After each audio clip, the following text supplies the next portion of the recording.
Our theme for today is a great act of mercy. Our verse for the day is the final verse of the letter to James, James chapter 5, verse 20, which says, "You should know that whoever brings back a sinner from wandering will save the sinner's soul from death and will cover a multitude of sins." What a tremendous act of mercy to save a sinner's soul from death.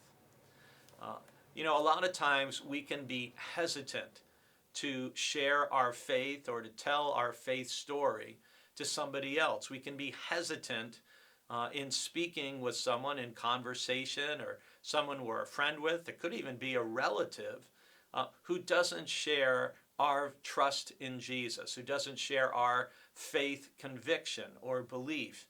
And yet, James 5:20 says, there is so much at stake. There's so much at stake. Because if you can bring somebody back from wandering, you can save their soul from death. I wonder if we sometimes think more about being worried about offending somebody or hurting their feelings or someone responding to us unfavorably who is clearly not yet a Christian. If we worry more about that than we think about what are the consequences for someone and that we can save a soul from death, we could cover a multitude of sins. One of the things that I often think about is if you have a space in your room, in a room in your home where you may have a whole lot of things, say lying on a bed, and yet if you throw a quilt over the top, that quilt covers everything and makes it look much better.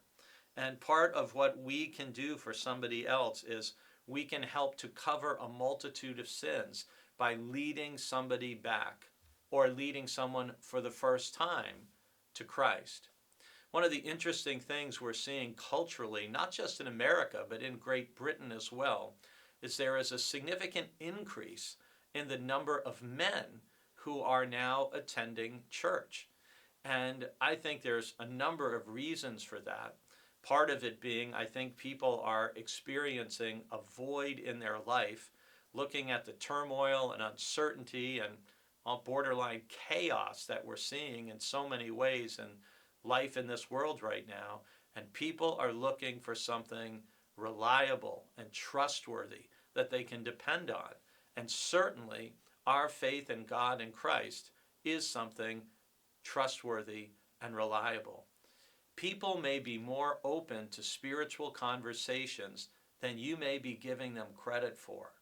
So I just want to encourage you, look around in your life, and if you see people who, in James' words, have wandered from the truth, wandered away from the faith, you may be the one God wants to use to bring them back. And that would be a great act of mercy to save a sinner's soul from death and cover a multitude of their sins.